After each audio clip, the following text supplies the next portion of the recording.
2025 speed revision එක, pass paper pack, වෙනම model paper, timing paper, target papers අපි කතා කරමු. 2025 මේ දවස්වල වැඩිපුරම කතා බහට ලක් වෙන මාතෘකාව තියෙන 2025. ඇයි ඒ 2025ට තව හරියටම මාස 4ක කාලයක් තමයි තියෙන්නේ. 2025 දරුවෝ වෙනුවෙන් අපි මේ වෙනකොට සූදානම් කරලා තියෙනවා ස්පීඩ් රිවිෂන් එක 0 to 100 ස්පීඩ් රිවිෂන් එක. ඉතින් මේ පාඩම මේ දවස ඇතුලේ අපි කතා කරනවා ජූලි මාසයේදී අපි කතා කරන්න උපලෙජර හා පාලන ගිණුම් පාඩමත්, ගිණුම් කරන සංකල්ප පාඩමත්, ඒ වගේම කේවල ස්වාමී ව්‍යාපාර මූල්‍ය ප්‍රකාශන සහ නිෂ්පාදන ව්‍යාපාර මූල්‍ය ප්‍රකාශන කියන පාඩම් කොටස අපි කතා කරනවා මුල ඉඳලා සිද්ධාන්ත සහිතව, සම්පූර්ණ සිද්ධාන්ත සහිතව. ඊට අමතරව ඔයාලට මේකෙදි පාස් පේපර් පැක් එකක් විදිහට පාස් පේපර් සාකච්ඡා කරනවා, වෙනම මොඩල් පේපර් සහ ටයිමින් පේපර් සහ ටාගට් පේපර්ස් අපි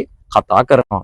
ඊට අමතරව අපි 2025 දරුවොත් එක්ක කරගෙන යන්නේ අපේ සාමාන්‍ය පුනරීක්ෂණ පන්තිය. එහෙම නැත්නම් අපි අඟහරුවාදට කුරුණෑගල සීමා සායතනයේදී කරන පන්තිය.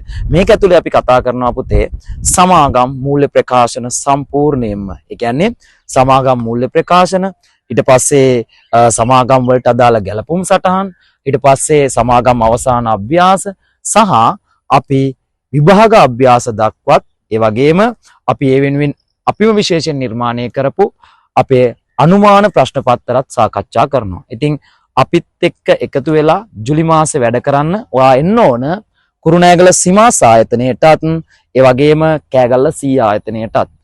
ජූලි මාසේ පන්තිත් එක්ක අපි හම්බෙමු පන්තියේදී. එනම් ඔයාලට සුබ දවසක්.